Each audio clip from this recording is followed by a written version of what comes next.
Hello guys, welcome back to the channel, welcome back to the garage, and welcome back to this series, almost as it were, of getting the race truck ready to race, getting it, fixing all the little quirks we found in Florida, all that. So if you watched the last episode, we had talked to some guys at the ODSS race about, our intercooler, how it was hard pipe, so we installed some bellows to get some flex and all that. So we're taking all the information we're getting from people and all the stuff we're learning, and we're making adjustments, we're making changes, so that way in the future we have just a solid truck.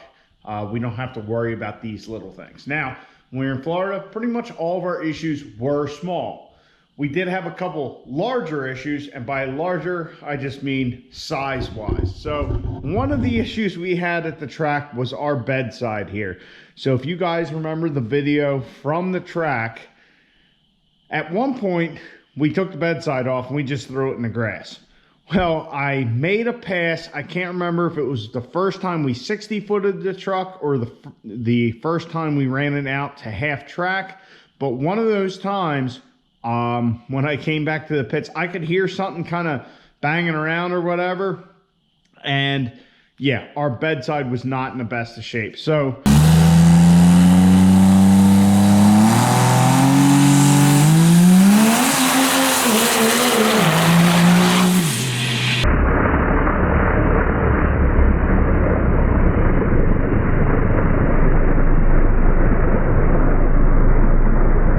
to get it back here from Florida, what I actually did, as you can see, I have a ratchet strap on there to keep it on and solid, because we were heading back to the hotel that night and this thing was just flopping in the breeze. So get this ratchet strap off here and I'll show you what happened.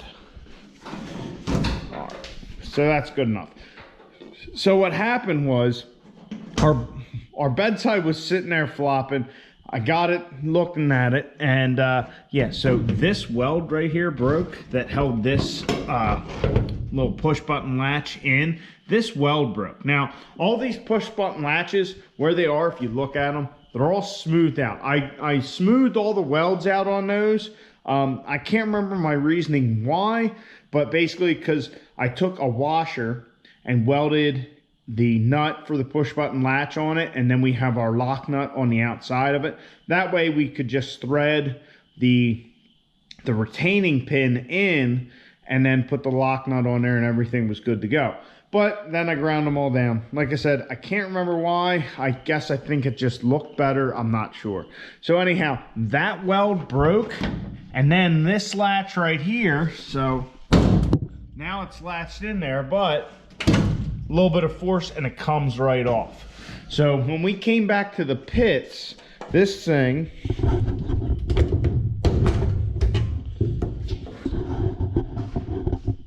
was kind of sitting like this. This whole back side was kind of flopping around, and this, the Brothers Racing Bodies fiberglass that we used is it's a little bit heavier, I think, and a little more rigid than some other fiberglass out there. But this thing's only supported here in the front, and I was driving and this thing was still doing this. So it didn't break, it didn't crack, anything. I mean, this thing's just still all good, which, yeah, that's awesome. I'm glad. Hey, we got a little bit of more weight to it, but this happened and we didn't destroy anything, so I'm glad about that. So what I think happened was that weld broke, obviously, and then these two push button latches, this one and this one, if you can see, that's all black in the center, and this one, let me pop this thing out.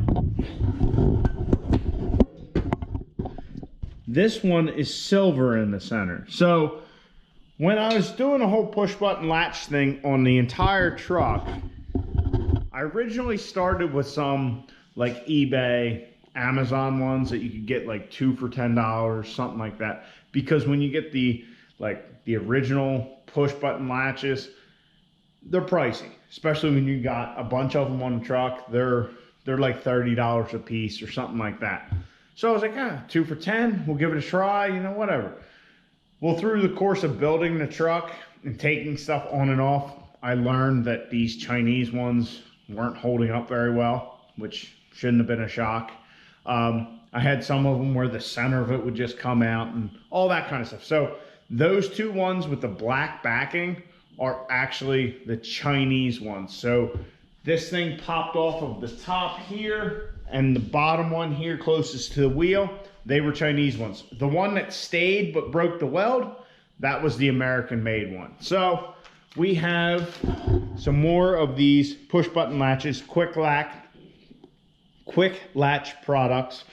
We have three. I got three of them just so we have a spare, but we're going to replace this one and this one, re-weld that one, and this bedside should be good. I'm not giving up on the whole push button latch thing for the bedsides because we never had a problem with the passenger side. This thing was good. No problems at all throughout the weekend. I never took it off, never had to do anything. So this side was good, so I haven't lost complete hope in this. We had, you know, 1 or 2 push button latches fail. And this one, well, it broke the weld. So we're going to give it another go. We'll get that one welded back in, get our other push button latches changed out, and then we have some more work on the back of the truck to do. So we'll get to getting this bedside, you know, what's the right way to say it? Well, we're getting it lined out. It's not how I wanted to say it, but that's how I'm going to say it. We're going to get this bedside lined out and then move on to some other little projects in the rear end.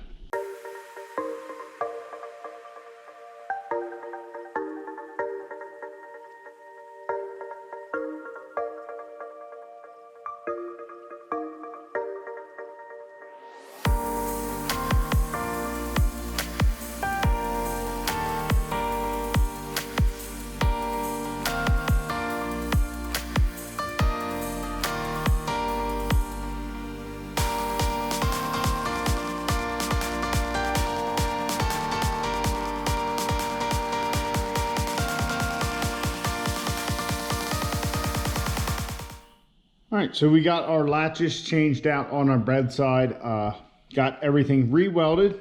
Didn't grind it down this time, which I just shouldn't have done to begin with. But anyhow, everything else seems good. Swap those latches out. We'll put the bedside here on at the end of the night. I did throw a coat of paint on it so we avoid rust. But we do have some other things to take care of back here in the back of the truck. One being our shock reservoir mounts. The zip ties, they work, not what I want to do. So one of you guys actually sent me a link. I'll try and put a picture of it up now, to some weld-on brackets you can get for these things. These are 2-inch diameter reservoirs, and basically the picture that I just put up, or the thing that he sent me, is a weldable one where it's basically just like half a piece of pipe or tube or whatever, and then a couple things, you know, legs on it to weld, and then a hose clamp will go around that. So I looked at it and said, well, I can make that. So what we got is a piece of pipe, 3/4 of an inch wide, and we're going to do the same thing. So a normal hose clamp is 1/2 inch wide. This will give us an 1/8 inch on either side, you know, for welding. But basically what I'm going to do is space this thing up and then just weld it onto our rear like support here for our rear suspension. Then we can hose clamp these reservoirs in, and everything will be nicey nice. Everything will be secure. Definitely have a lot better fit and finish. The other thing, so when we were doing things at Hardway, we had a little nitrous leak up on our one solenoid. I forgot to put some Teflon tape on it, and it leaked. Maybe it wasn't as tight as it should have been either. Anyhow, got that all sorted out. But in order to do that, we had to drain all the nitrous from the bottle, through the lines, through the solenoids. We had to drain all that nitrous out of it. That, and when we switched bottles, like at Hardway, we pulled the bottle so that way we could fill it up for the track. We had to drain all the nitrous that was in this line going all the way up to the cap. So what we were going to do is we were actually going to put a valve between the bottle and the line so we can just shut it off, change the bottle out, put the new bottle back in, and not lose all that nitrous oxide. So I got a 1/4 turn ball valve, so we can put that in there to shut things down. An adapter to go to our nitrous line, and then an adapter with a swivel, so that way we can hook it up right to our bottle. So anytime we have to change bottles out for an event, or you know, when we're at the track making a bunch of passes, and eventually when we turn this thing up and use the big kit, we'll probably go through a couple bottles of nitrous, you know, anytime we're testing, tuning, or running the truck. But now we don't have to use all that extra nitrous in the line, or not use, lose all that extra nitrous. So we're gonna put our quarter turn ball valve in, reservoir mounts, and see what else we can come up with.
So our bedside is back on. Everything is good. Everything is nice and tight once again. Doesn't appear like it's going to be popping off.